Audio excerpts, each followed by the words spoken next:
you the exact things I did with my plants. Please also note that I am also going to show you the best fertilizers for the garbera plants, and this video includes updates of more than 10 months. So let's start the video now.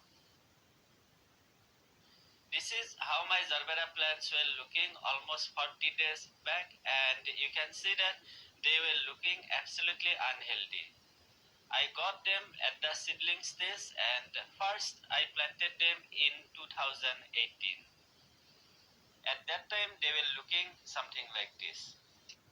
Since they were looking bad, I decided to do few things so that I can revive them, and at the same time I can also enjoy lots of flowers.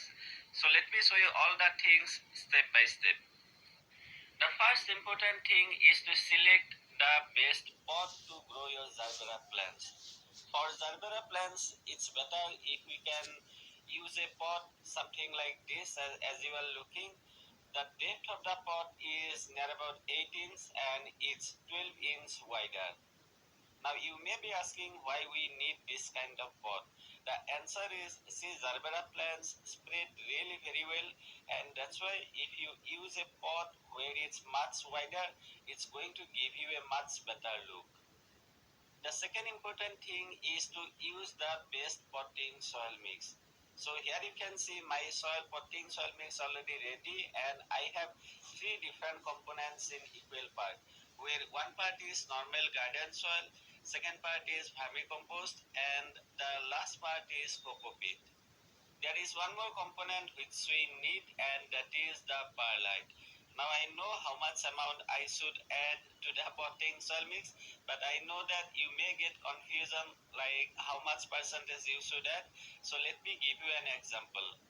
So you can consider all this soil mix as 80 percentage, and then add 20 percentage perlite to the soil mix.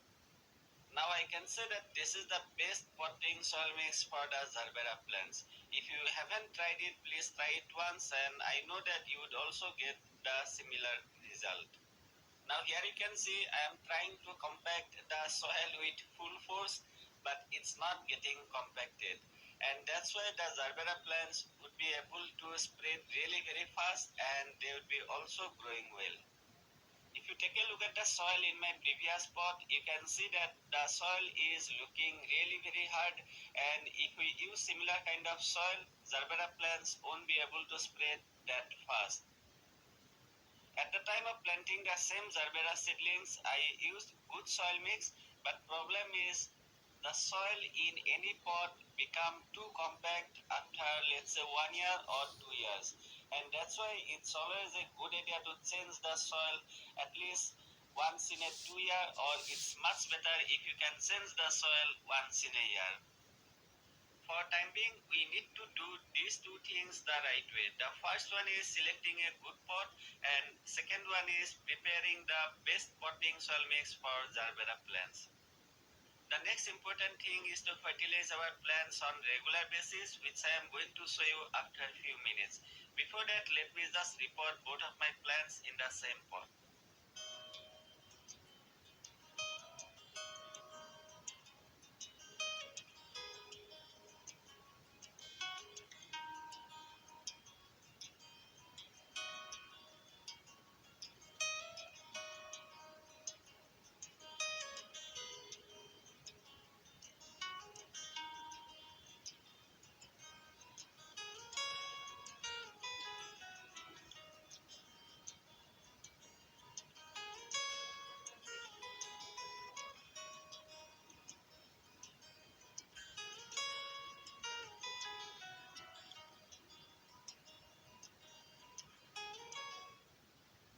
So guys, this is the result after 40 days, and like you have seen it already, they are blooming really very well. I did not apply any kind of fertilizers in last 40 days, and now let me show you the best fertilizers for the garbera plants. For that, we have to move forward 10 plus months. So let's do that. After 10 months, this is how garbera plants are looking. In the summer, I actually lost one plant due to the continuous and heavy rainfall. Garbera plants actually don't prefer the soil to be consistently wet, and due to the continuous rainfall, one plant could not survive.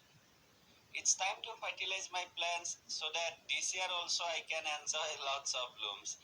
And whatever footage you have seen in the previous part of the video, all those were recorded in the last winter. Before applying the fertilizers, please remove the surrounding soil, and you can remove, let's say, half inch to 1 inch. Next, we are going to add three different components. First one is 20 grams of mustard cake powder. Basically, it contains lots of protein, and if you don't have mustard cake powder, you can apply either fish emulsion fertilizers or blood meal. The second component is one handful of bone meal. So we can say I am applying roughly 50 grams of bone meal. Instead of bone meal, you can use rock phosphate, and it's available on Amazon. The third component is 1 teaspoon of Epsom salt.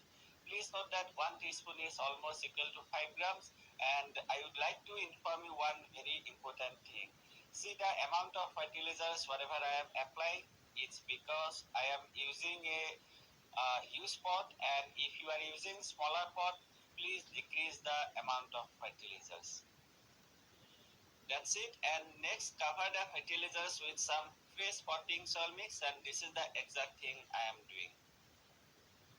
You can apply the same fertilizers once in 30 to 40 days and you would get good result. Other than this, there is no need to apply any other kind of fertilizers, but still, if you want, you can apply the micronutrients once in 25 to 30 days. One example of a fertilizer that contains all the micronutrients is the flower booster from Trash Basket. Finally, it's time to water, and my assistant is helping me to do that. Other than all the things whatever I have shown you here, please also do two other things properly. The first one is watering at the right time, and water only when you see the top soil is looking dry. The second one is sunlight, and please try to provide them at least 5 to 6 hours of direct sunlight if you are expecting lots of flowers on your plants. So guys, these are the things that you need to do to enjoy lots of flowers on your garbera plants. Now we have already seen what I got last year,